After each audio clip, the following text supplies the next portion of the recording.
Ένα γνωστό τραγουδάκι. Πάμε. Παλεύει το ποτάμι στη θάλασσα να βγει κι ο ποιητής γυρεύει τη μουσα του να βρει. Το κύμα ψάχνει να βρει την άκρη του μυαλού και εγώ γυρεύω εσένα ναι, που με έστησες ξανά στο ραντεβού.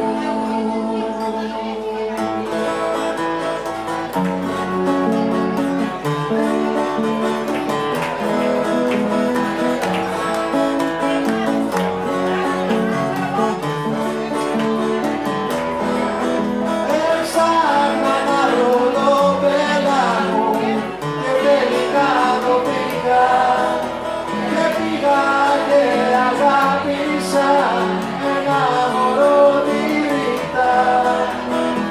Πήρα 18 χρονών και εγώ 45. Πήρα εσύ στην αρχή και εγώ στο παραπέντε. Ριτάκι, κανένα δεν φοβάσαι. Ριτάκι, τίποτα δεν θυμάσαι. Ριτάκι, απόψε που κοιμάσαι. Μου το πες και πολλές φορές όλοι δεν μ' αγαπούσες.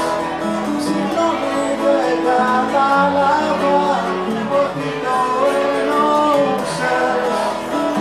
Γι' αυτό λοιπόν σας χαιρετώ και φεύγω δίχως λόγια με το κεφάλι μου ψηλά και την ψυχή στα πόδια. Ριτάκι, κανένα δεν φοβάσαι.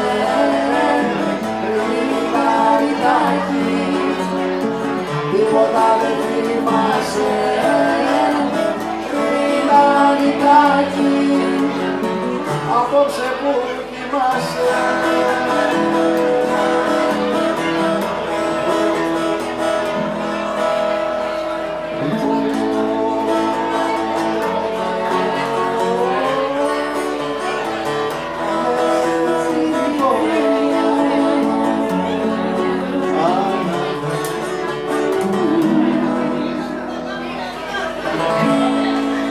Ευχαριστούμε.